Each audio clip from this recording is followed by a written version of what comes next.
Hola, ¿qué tal? Bienvenido, bienvenida a nuestra práctica diaria de un curso de milagros. La lección para hoy, la número 39. Mi nombre es Jaime Humberto Cruz, coach espiritual, sanador emocional y facilitador de un curso de milagros y procesos de perdón. Como cada día te invito a que busques una posición cómoda. Simplemente dispones tu mente, tu corazón, tu alma con toda la apertura, con toda la disposición a permitir que tu mente, que nuestra mente sea sanada a través de esta práctica. Y la lección para el día de hoy dice: mi santidad es mi salvación. Mi santidad es mi salvación. Y empieza diciendo: si la culpabilidad es el infierno, ¿cuál es su opuesto? Y vuelve a repetir en el segundo párrafo exactamente la misma pregunta. Y este mundo nos ha hecho creer que el infierno son muchas cosas: dolor, sufrimiento, que es el castigo justo por los supuestos pecados, por las aparentes faltas que hemos cometido en contra de Dios. Este sistema de pensamiento del ego, como siempre, intenta distraernos de la verdadera causa del aparente infierno. Y la única causa es la culpa. Culpa evidentemente que no reconocemos porque estamos distraídos, creyendo que es sufrimiento, que es dolor, que es castigo, a veces bien merecido, otras veces inmerecido, pero al fin y al cabo castigo por los aparentes pecados, por el aparente karma que cada uno tiene que pagar, según esta teoría del sistema de pensamiento del ego. Realmente ninguno de nosotros cree que la culpabilidad es el infierno. Incluso en el segundo párrafo Jesús nos hace esa pregunta: ¿crees que la culpabilidad es el infierno? Y no, realmente nosotros no creemos eso. Nosotros creemos que el infierno son otras muchas cosas que tienen que ver con imágenes dantescas de sufrimiento y dolor, para pagar aparentemente las faltas que hemos cometido contra Dios. Evidentemente eso querría decir que Dios juzga, que Dios critica y por supuesto que Dios condena. Sin embargo, hace algunos años, Juan Pablo II dijo que el infierno y el cielo no existen como lugares físicos, que son estados internos. Evidentemente al día siguiente alguien salió a desmentirlo, alguien con la idea de que todos tenemos improntado este sello de pecador y que por lo tanto merecemos cierto grado de castigo, a veces mucho, a veces poco, pero castigo al fin y al cabo por esos supuestos pecados que se hayan cometido. La culpa es el infierno, y si observas tu mente te darás cuenta de que la culpa es una carga que tiene que ver con todas las sensaciones y actuaciones en nuestra vida. Todo el miedo, la ira, la preocupación, la angustia, el resentimiento, la soberbia, el dolor, todo lo que hacemos, todo lo que dejamos de hacer, todo lo que pensamos o sentimos, todo genera culpa en algún nivel, en alguna forma. Generalmente es una culpa inconsciente, no reconocida, y por eso no la asumimos como la causa del infierno. La idea de hoy tiene como propósito observar esa culpa y recordar que ante esa culpa hay otra alternativa, y es justamente la práctica decidida del verdadero perdón. Porque a través del verdadero perdón se nos va a dar el recuerdo de la santidad, de la inocencia que somos. porque es en el reconocimiento de tu santidad donde realmente se encuentra la salvación. Pues de lo único que necesitamos ser salvados es de esta culpa, y esa realmente es nuestra labor diaria, esa es nuestra práctica cotidiana. Hay una culpa inconsciente que ni siquiera sabemos que existe.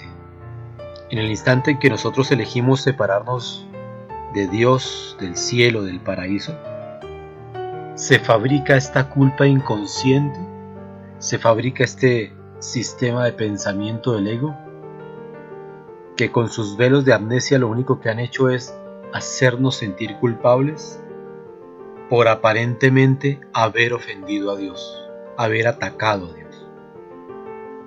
Como si tú, como si yo, pequeñas motas de polvo en la eternidad, en la infinitud, tuviésemos el poder de ofender o de atacar a Dios. Sin embargo, esta creencia la tenemos en el inconsciente. De esta creencia es de la que se nos salva. De esta percepción errónea de creer que en algún momento tuvimos la capacidad de ofender a Dios, de abandonar el paraíso, y que por lo tanto Dios está disgustado con nosotros, dispuesto a castigarnos, a cobrarnos por semejante ofensa, por semejante ataque. Y entonces, antes de que Dios nos ataque, elegimos hacerlo nosotros a través de el sufrimiento, el dolor, la angustia, la preocupación, la carencia, la limitación, la pobreza, la necesidad.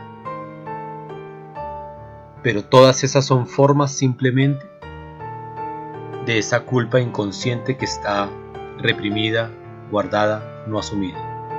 En el párrafo 3, Jesús dice: hemos dicho ya que tu santidad es la salvación del mundo. ¿Y qué hay de tu propia salvación? No puedes dar lo que no tienes. Un salvador tiene que haberse salvado. ¿De qué otro modo, si no, podría enseñar lo que es la salvación? Los ejercicios de hoy van dirigidos a ti, en reconocimiento de que tu salvación es crucial para la salvación del mundo. Y aquí es muy importante hacer claridades sobre este párrafo. Uno, evidentemente, ya sabemos por experiencia que no podemos dar lo que no tenemos. Pero también tenemos claro que no necesitamos salvar el ego, no necesitamos salvar este cuerpo-mente, no necesitamos salvar esta identidad, no necesitamos ser los salvadores de esa identidad. Cuando Jesús afirma que un salvador tiene que haberse salvado, se refiere justamente a la apertura que nos da el perdón constante para recordar la santidad, la inocencia que eres. No es la inocencia que está en ti, es que eres la inocencia, eres el amor, eres la santidad.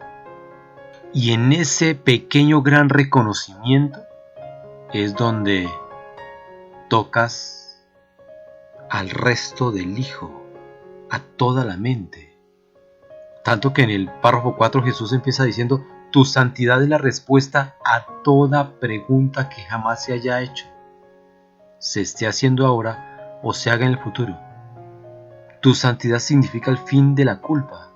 Imagínate eso. Es el reconocimiento de tu santidad el que tiene todas las respuestas a cualquier pregunta, a cualquier aparente dificultad. Como lo afirma la práctica de este libro de ejercicios, la respuesta a cualquier tentación es la aplicación de esta idea. Mi santidad es mi salvación. Y en la medida en que es mi salvación, no es porque es exclusiva para este personaje que creo ser. Mi santidad se refiere a la unidad que somos, al amor que somos, a la totalidad, a la completitud que nos une. Todos estos días se nos ha hablado, se nos ha sugerido que desde esta santidad, desde esta inocencia, bendigamos todo lo que veamos, bendigamos a nuestro hermano, y que, como afirma la lección de hoy, cualquier pensamiento no amoroso acerca de cualquier tema, de cualquier persona, es el infierno, porque está basado en la culpa proyectada. Pero que para ese pensamiento no amoroso hay una salida. Y esa salida es reconocer mi santidad. Mi santidad es mi salvación. Y la tuya y la del otro. Y de la completitud que somos como una solamente. Así que la culpa básicamente lo único que hace es distraernos de la verdadera salvación. No importa que sea la culpa que aparentemente siento y pienso con respecto a mí mismo, o la que niego y reprimo y luego proyecto sobre un hermano. Este mecanismo de proyección lo único que hace es evadir la causa de esa culpa. Y la causa no eres tú, la causa no soy yo. La causa es un sistema de pensamiento desquiciado, miedoso, dual. Y la solución, la salida a este sistema de pensamiento, es recurrir a través del perdón a nuestro ser interno, al espíritu, para que nos sane de esa percepción. En eso consiste la verdadera expiación. La salvación entonces consistiría simplemente en asumir la culpa en forma de miedo, angustia, tristeza, dolor, resentimiento, orgullo, soberbia, cualquiera de esas formas. Asumirla, sentirla, aceptarla, verla, pero ya no para aferrarnos a ella, sino para entregársela al Espíritu Santo, a nuestro ser, y permitir ser sanados en el único lugar, en el único espacio en el que es posible la sanación, la mente. No necesitamos ser mejores. Lo que hemos mencionado en estos días es que este personaje que creemos ser no puede ser mejorado, no tiene que ser mejorado, no tiene que cambiar. Es simplemente un medio para que el Espíritu nos ayude a recordar que somos una sola mente, un solo amor, que seguimos siendo tal y como Dios nos creó, no un cuerpo, no un individuo, no una persona dualidad, un espíritu eterno. Así que si nuestra eternidad está garantizada directamente por Dios, lo único que necesitamos es salvarnos de la culpa que sentimos, y para ello practicamos una y otra vez, siempre acompañados desde este ser interno, desde nuestro Maestro, desde el Espíritu, para que nos sea dado el recuerdo de la inocencia de la salvación que somos.